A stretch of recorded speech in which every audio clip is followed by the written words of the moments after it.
वक़ात मैं मुख्तसरन अब आपको हिंदुस्तान के अहवाल पर बात करूं। आज जो कुछ भी हो रहा है जुल्म की इंतहा होनी चाहिए। हम देख रहे हैं हालात इतनी तेजी से बदलते जा रहे हैं, यह हमारी खामोशी ही का नतीजा है। मोहतरम दोस्तों, अस्सलामु अलैकुम वरहमतुल्लाहि वबरकातुहू।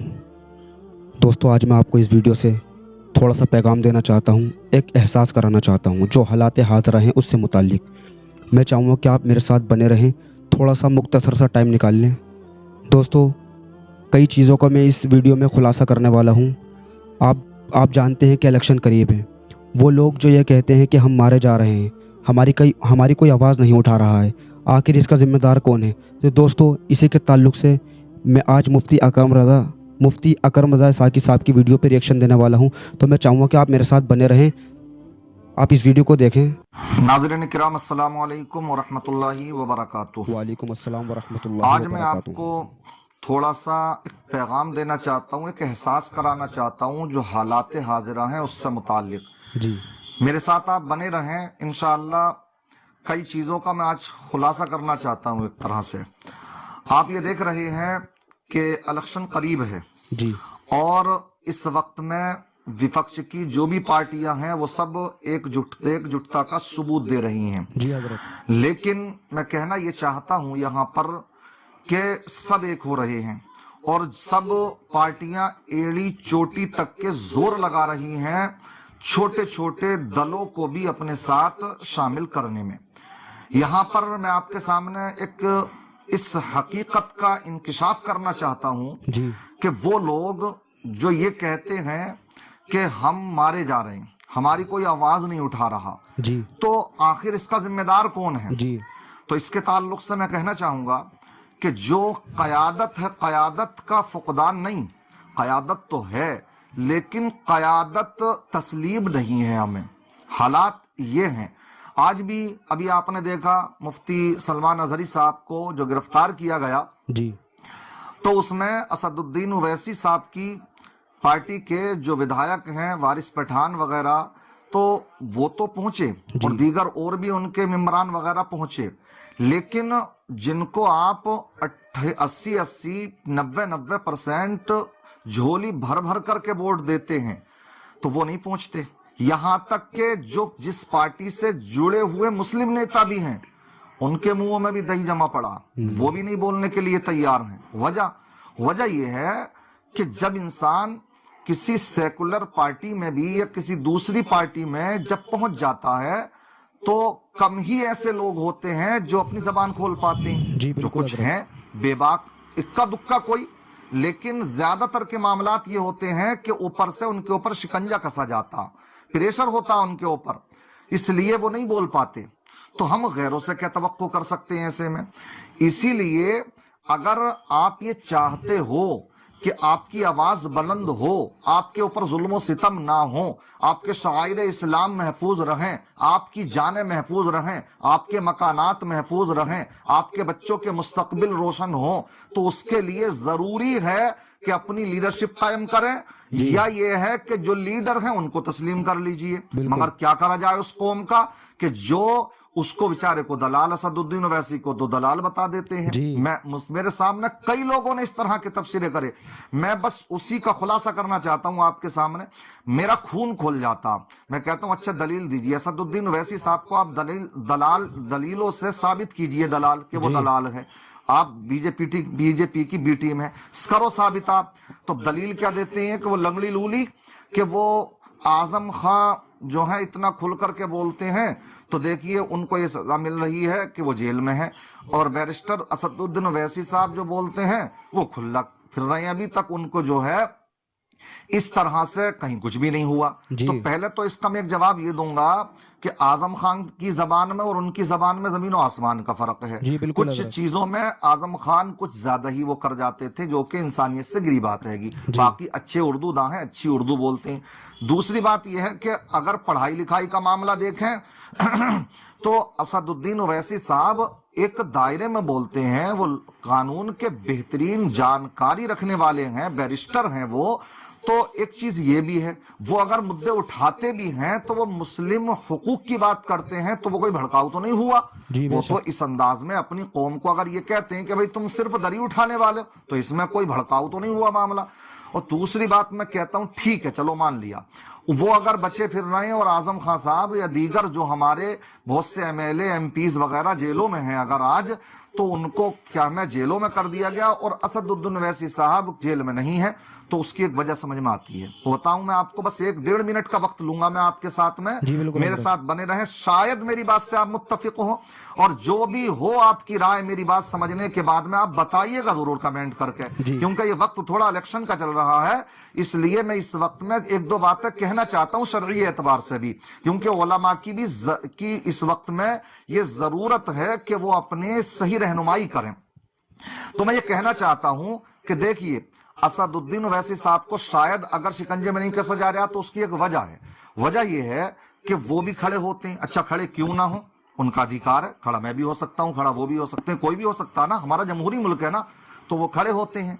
उन सूबों में भी जाकर के खड़े हो जाते हैं कि जहां पर के उनका कोई विधायक नहीं है, लेकिन हाँ मुस्लिम अक्सरियत है वहां, तो इस नाते उनका हक तो बनता है ना, तो खड़े तो हो सकते हैं, वो अपनी पार्टी के मेंबरान को खड़ा भी कर सकते हैं।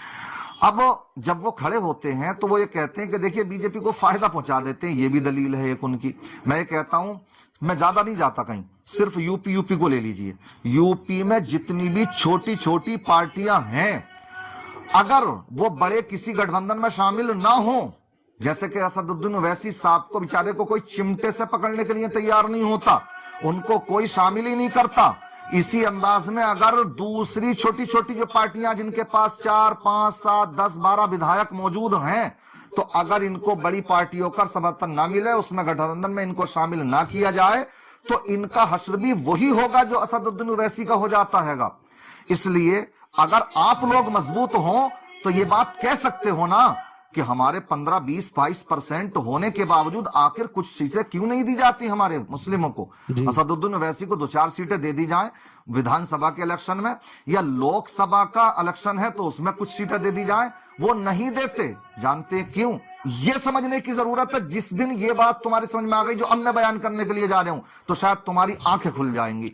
वजह ये है, मान लीजिए जैसे इस वक्त सन 2024 का इलेक्शन करीब है, और इस वक्त में यूपी के अंदर अब तक अखिलेश साहब कांग्रेस के साथ में कर चुके गठबंधन, उसी कांग्रेस के साथ जिसके साथ में कि कांग्रेस ने इनकी नैया डुबोई थी, फिर कर लिया। चलो एक प्रयोग और करके देखते हैं। वो तरह तरह के प्रयोग करते रहे, मगर तुम मत कर लियो कोई एक प्रयोग भी कभी कि लाओ एक मर्तबा इस गरीब को भी तस्लीम करके देख लें, इसकी कयादत को भी तस्लीम करके देख लें क्या रिजल्ट आता। ना, ये मत कर लेना, वरना फिर तुम्हारी जो है हालात सही हो जाएंगे। तो मैंने ये कर लिया तो बहुत बुरा हो जाएगा। इसलिए जो है वो प्रयोग कर रहे हैं आप, फिर किससे? वो कांग्रेस से। अच्छी बात है, मैं उसका समर्थन करता हूं, अच्छा कर रहे हैं वो, लेकिन इसमें गठबंधन में क्या ओवैसी को शामिल नहीं कर सकते थे? कर सकते थे, मगर कर लिया तो होगा क्या?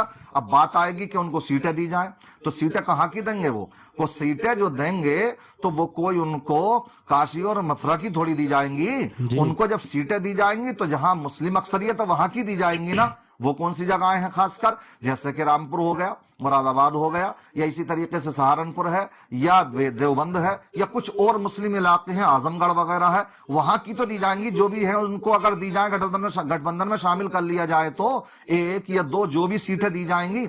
अब वो सोचते हैं कि भाई यह सीटें तो हमारी पुख्ता पहले ही से हैं, जब पहले से ही है तो अपनी हरी भरी फसल को हम ओवैसी साहब के हवाले क्यों करें? समझ रहे हैं आप? और अगर इस इलेक्शन में 1 सीट भी उन्हें दे दी, और जब 5 साल के बाद जब इलेक्शन आएगा तो अगर 1 दी है तो 2-3 अगले इलेक्शन में देनी पड़ेंगी।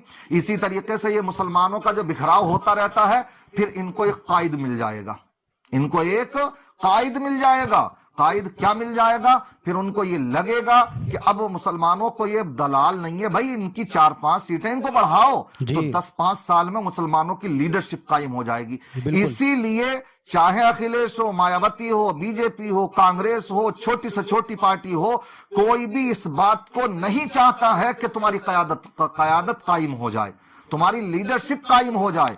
इसीलिए یہ سب کھیل چلتا کہ سب اس کے اوپر اسدالدین اویسی کے اوپر یہ الزام لگاتے رہتے ہیں کہ صاحب یہ دلال ہے، یہ بی جے پی کی بی ٹیم ہے۔ میں کہنا چاہتا ہوں تمہیں تب حق ہوگا یہ کہنے کا کہ جبکہ ایک مرتبہ تم نے کم سے کم اسے ووٹ دیا ہو، یا کم سے کم تم نے اکٹھے ہو کر کے پوری قوم نے اس کو کچھ ودھائک دیے ہو اور اس نے پھر سودا کر دیا ہو۔ ارے جو سودا کر رہے ہیں ایک سیشن میں 3 مرتبہ، وہ ان کو پھر بھی اپنا قائد تسلیم کیے ہوئے ہیں۔ نتیش کمار کو دیکھ لیجئے، 3 مرتبہ شپث لے لی اسی سیشن میں، اور ابھی ٹائم ہے، کچھ پتہ نہیں ہے کہ 4تھی مرتبہ بھی کچھ ہو جائے، لیکن ان کے پھر بھی اس کے ساتھ ہی ہیں جی۔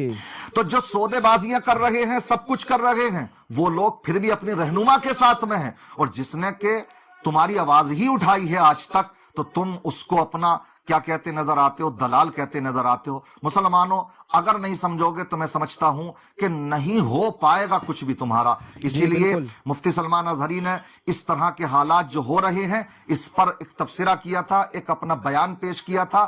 کیا وجہ ہے کہ جو مسلم حکمران ہیں ہمارے لیکن دوسری پارٹیوں سے جڑے ہوئے ہوتے ہیں تو کوئی بھی حالات پیش آتے ہیں، کہیں مسلمان مارے جاتے ہیں، کہیں مسجدیں توڑی جاتی ہیں، کہیں ظلم و زیادتیاں ہوتی ہیں، تو وہ مسلمان بھی نہیں بول پاتے جو دوسری پارٹیوں سے جڑے ہوئے ہیں۔ لیکن اسدالدین اویسی کے پارٹی کے چھوٹے سے چھوٹا ممبر بھی اگر ہو تو وہ اپنی آواز حق بلند کرتا نظر آتا ہے، اس لیے کہ وہ آزاد ہوتا ہے اور وہاں ان کے اوپر شکنجہ کسا جاتا ہے۔ اس لیے یہ تھوڑا سا بیان ہے مفتی سلمان اظہری صاحب کا، اس کو سنتے جائیں اور پھر آپ سمجھ لیجئے گا کہ یہ جو حالات ہمارے اگر خراب ہیں تو اس کے ذمہ دار کوئی دوسرے نہیں، ہم خود ہی ہیں۔ کاش ہم کو عقل آ جائے۔ دیکھیے مفتی سلمان اظہری صاحب نے جو حالات حاضرہ پر جو تبصرہ کیا ہے، جو بیان دیا ہے، کیا کہا ہے، دیکھیں آپ سنیں اس کو۔ گرامی وقار، میں مختصراً اب آپ کو ہندوستان کے احوال پر بات کروں۔ آج جو کچھ بھی ہو رہا ہے ظلم کی انتہا ہونی چاہیے۔ ہم دیکھ رہے ہیں حالات اتنی تیزی سے بدلتے جا رہے ہیں، یہ ہماری خاموشی ہی کا نتیجہ ہے، ہماری خاموشی کا نتیجہ ہے جو آج ظلم اتنا بڑھتا چلا گیا کہ علن اعلان یہ کہا جائے کہ مسلمانوں کو قتل کر دو، مسلمانوں کو مار دو، علن اعلان کوئی کہے کہ مسلمانوں سے خرید و فروخت نہ کرو، کاروبار بند کرو۔ گجرات کے حالات اور سخت سے سخت ہوتے جا رہے ہیں۔ یہ پورا جو ماحول ہو رہا ہے اس کی وجہ یہی ہے کہ تم سارے ظلم کو خاموشی سے سہتے چلے گئے۔ مسجدیں ہمارے سامنے توڑی جاتی ہیں، دلی کے فسادات میں مسجدیں جلائی گئی، مزارات کی چادریں جلائی گئی، مینار پر چڑھ کر کے آتنکی حملے کرتے رہے۔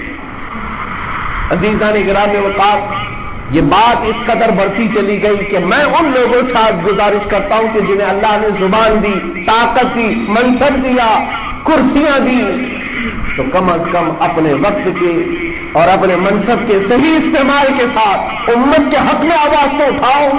کل بروز قیامت تم شرمندہ اور ذلیل ہونے سے تو محفوظ رہو۔ دیکھا آپ نے، انہوں نے یہی کہا کہ اپنی زبانوں کو تو کھولیں تو تب جبکہ زبانیں اپنے قابو میں ہوں، وہ تو خود دوسروں کے شکنجے میں کسی ہوئی ہیں۔ اگر زبان زیادہ کھولی تو پھر اگلی مرتبہ ان کو ٹکٹ ہی نہیں ملے گا۔ اس لیے سب دیکھ رہے ہیں تماشا۔ یہ کیوں ہو رہا ہے؟ اس لیے ہو رہا ہے کہ ہمارے حالات یہ بن چکے ہیں کہ ہم اپنی قیادت تسلیم نہیں کرتے، اپنی لیڈرشپ نہیں بناتے۔ آج لوک سبھا میں جتنے بھی یو پی کے اندر مسلم حکمرانوں کو، مسلم کینڈیڈیٹ کو ٹکٹ دیے جا رہے ہیں تو کیا سب کے سب وہ اس سماجوادی پارٹی کے بلبوتے پر جیت کر کے آئیں گے؟ کسی ایک کو بھی ایسے کو ٹکٹ نہیں دیا گیا۔ سب جتنے بھی ایسے ہیں کہ اپنے بلبوتے پر جیت کر کے سماجوادی پارٹی کے کھاتے میں وہ سیٹیں ڈال دیں گے۔ میں کہتا ہوں یہی ایک ہو جائے، اس مرتبہ یہی پریوگ ہو جائے، 5 آئیں گی نا، تمہارے 5 سانسد بنیں گے تو اگلی مرتبہ 10 اور 20 بھی بنیں گے۔ سمجھ رہے ہیں؟ یہ بنانا ہی پڑیں گے، آپ کو اپنی قیادت تسلیم کرنا پڑے گی، ورنہ پھر کسی سے گلہ شکوہ کرنے کی ضرورت نہیں ہے۔ ایسے ہی اب ظلم و ستم سہتے رہو۔ اللہ کی بارگاہ میں دعا ہے اللہ تعالیٰ مسلمانوں کے حال زار پر رحم و کرم فرمائے، مسلمانوں کو صحیح قائد نصیب فرمائے، مسلمانوں کے اوپر ہونے والی ظلم و زیادتیوں کا خاتمہ فرمائے، ہمارے اس ملک میں امن و سکون قائم فرمائے۔ السلام علیکم ورحمۃ اللہ وبرکاتہ۔